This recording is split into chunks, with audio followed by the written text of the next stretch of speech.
Bonjour à tous, ça fait maintenant quelques temps que je vis dans cette grotte, en marge de la société. Et après cette expérience, je voudrais vous donner 3 conseils d'un marginal pour réussir votre vie. Premier conseil que je pourrais te donner, c'est profite de la vie. Moi, après avoir expérimenté la simplicité pendant des années, je trouve qu'en fin de compte, c'est ridicule de se priver avec tout ce que la société de consommation a à nous offrir en termes de confort, en termes de technologie, en termes d'expérience de vie. C'est quand même dommage de s'en priver, surtout qu'en plus de ça, c'est que le système dans lequel on vit, qui tourne grâce à la consommation et au travail, si on se met tous du jour au lendemain à simplifier notre vie, à moins consommer, à moins dépendre de l'argent, tout ça va s'effondrer. Alors que peut-être que tu vas vivre au-dessus de tes moyens, mais en fin de compte, lorsque tout le monde travaille, tout le monde consomme, tout le monde cotise, tout cet argent qu'on cotise tous ensemble, et dès que quelqu'un a un problème, ça permet de le redistribuer, de régler tous ces problèmes-là. Donc sincèrement, la simplicité, j'en suis revenu. Profiter de la vie, c'est quelque chose de bien plus important. Deuxième conseil, l'autonomie n'est pas rentable. Sur YouTube, tu as tout un tas d'autonomistes qui essayent de te faire croire que c'est beaucoup plus rentable de produire son alimentation, de produire son énergie, de produire son eau plutôt que d'aller travailler et t'acheter tout ça avec le fruit de ton travail. Et vraiment, en fin de compte, l'autonomie, c'est pas si rentable que ça. C'est quand même bien plus simple d'avoir à se lever le matin, d'aller bosser 8 heures par jour. Tu gagnes de l'argent et avec cet argent, tu peux tout acheter. Donc au lieu de te lever, d'aller récupérer l'eau de pluie, d'aller cultiver toi-même, d'aller faire ton bois, d'être propriétaire de ta maison, pourquoi se prendre la tête alors qu'il te suffit de te lever, d'aller travailler et avec cet argent, tu as la liberté de tout pouvoir te payer. Et puis si jamais un jour tu te retrouves sans emploi, pas de problème, il y a le chômage qui te permet de gagner ta vie. Et si tu n'as même pas assez cotisé pour le chômage, tu as le RSA, 600-700 € qui tombent chaque mois, la belle vie. Donc pourquoi se prendre la tête à investir dans son autonomie? Et le troisième conseil, ça ne sert à rien d'apprendre à gérer ton argent, ça ne sert à rien de te créer une résilience financière. Comme on l'a vu, l'argent, tu peux le dépenser pour profiter de la vie, l'argent, tu peux le gagner. Et si jamais, du jour au lendemain, tu te retrouves sans argent, il y aura toujours une banque pour te la prêter. Ça te coûtera un petit peu d'argent, d'emprunter de l'argent, mais ça permettra de faire vivre des banquiers. Donc voilà. Il y en a pour tout le monde travaille, tout le monde consomme, tout le monde est content. Et si te manque d'argent, tu pourras toujours l'emprunter. Donc à quoi bon mettre de l'argent de côté? À quoi bon diversifier ses revenus? À quoi bon essayer de gagner plus en travaillant moins? Tout ça ne sert strictement à rien. Bon, j'espère que vous l'aurez compris, ceci était une petite blague. Parce que en fait, moi ça fait quand même pas mal de temps que je partage une idée très simple sur YouTube, c'est de dire qu'on a peut-être autre chose à faire que passer sa vie à travailler et consommer. Et pour sortir de ce schéma de vie-là, je propose une solution très simple, c'est de dire que si on veut passer moins de temps à travailler, la seule façon c'est de dépendre moins de l'argent, c'est donc d'investir dans son autonomie. Pour être un maximum autonome, la première étape c'est d'avoir un mode de vie simple. Donc simplicité, autonomie, c'est des valeurs que je partage sur cette chaîne YouTube. Et voilà, je suis pas fou, ça fait des années que j'expérimente ça et je sais aussi que pour bien vivre, il faut quand même avoir de l'argent.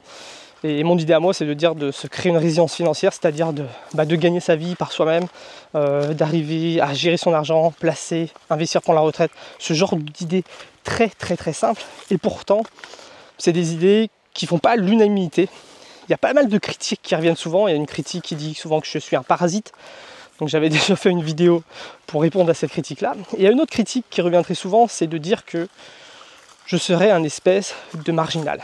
Et à travers cette petite blague, je voulais quand même montrer que dire que quelqu'un qui parle de simplicité, d'autonomie et de résilience financière, de faire de cette personne-là un marginal, moi je trouve que c'est quand même assez bizarre. Parce que si je faisais l'inverse comme je viens de le faire, si je disais aux gens, n'ayez pas un mode de vie simple, vivez au-dessus de vos moyens. Ne soyez pas autonome, soyez dépendant de l'argent.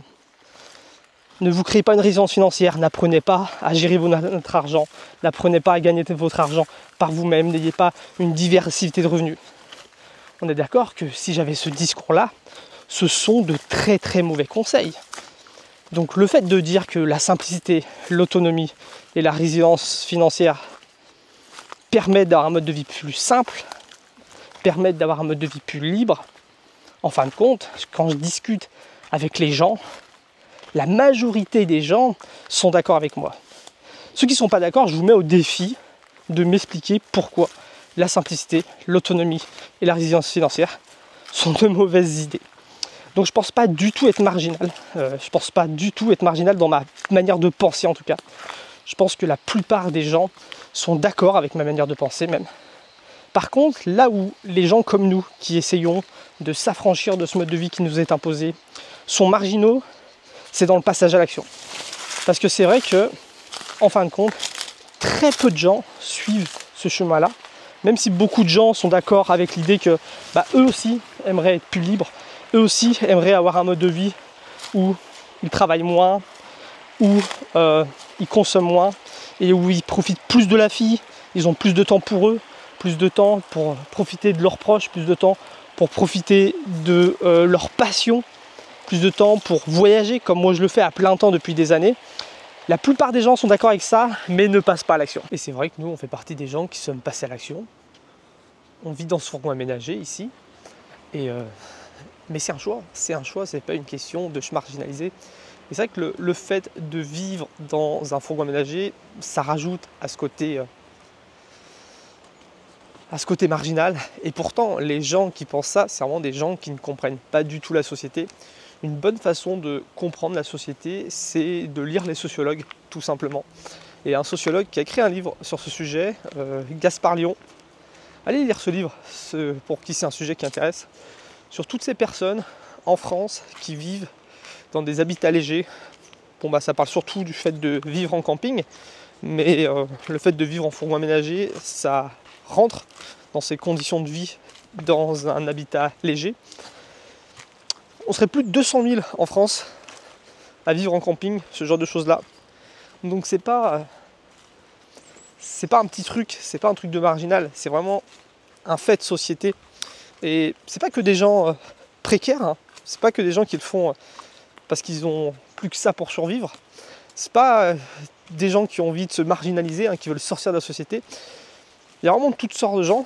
Il y a des gens qui ont décidé de faire ça parce que c'est une bonne façon de s'en sortir, un peu comme nous aussi. Il y a d'autres gens pour qui, oui, ça relève de la survie, sinon ils sont à la rue. Et puis il y a d'autres gens qui subissent, mais qui, grâce au fait de vivre dans un habitat léger, arrivent à s'en sortir malgré tout. Et c'est vrai que vivre en fourgon aménagé, aujourd'hui, c'est à la mode. Il y a beaucoup de gens qui pensent que c'est à la mode à cause du Covid, parce que les gens se seraient d'un seul coup dit qu'il faut un retour à la nature, ce genre de choses-là. Et pour moi, c'est pas vraiment ça. C'est surtout qu'aujourd'hui, et encore pire depuis le Covid, c'est très très dur de s'en sortir. C'est très très dur de s'en sortir. Quand tu es jeune ou que tu es moins jeune, voilà, c'est quoi tes choix? Tes choix, ça va être de travailler pour un patron, avoir un petit salaire. Ça va être dur de s'en sortir avec ce petit salaire-là, et puis faire ça toute ta vie. Donc vivre en fourgon aménagé ou vivre en camping, ça peut être une alternative. Nous, c'est une alternative, c'est quelque chose qu'on a choisi, parce que vivre en fourgon aménagé, ça nous permet de, comme je dis souvent, préparer son futur sans sacrifier son présent. Ça nous permet d'avoir un mode de vie qui nous plaît. Nous, ça va faire plus de 4 ans qu'on vit en fourgon aménagé. On est parfaitement heureux de pouvoir voyager comme ça, d'aller où on veut, quand on veut. J'ai commencé cette vidéo, on était en Ardèche. Là, je suis dans un spot magnifique dans les Cévennes, perdu au milieu de nulle part. Et c'est un super mode de vie qui nous permet de voyager, de profiter de la vie, tout en préparant notre futur, parce que nous, vous savez, le projet, c'est de continuer de vivre de cette façon-là en mettant pas mal d'argent de côté, vu que c'est un mode de vie qui coûte pas cher. Et dans quelques temps, d'acheter une maison pour un projet d'autonomie. Donc, c'est quelque chose de choisi. C'est pas un choix marginal. On continue à faire partie de la société. Peut-être même qu'on connaît mieux la société que des personnes qui sont tête dans le guidon, métro, boulot, dodo tous les jours, qui ne voient rien de la France, qui ne voient rien du monde, qui ne font pas de rencontres. Nous, on fait partie de la société. La seule chose, c'est qu'on a décidé de vivre autrement pour mieux s'en sortir et surtout avoir plus de liberté. Nous, on continue à voyager. On va rester ici parce que franchement, c'est un spot magnifique. Le fourgon est garé. On a juste à sortir du fourgon et on a accès à cette magnifique rivière des Cévennes. Et je pense qu'on va être très très très bien. C'était Quentin, je vous dis à très bientôt pour la prochaine vidéo. Salut!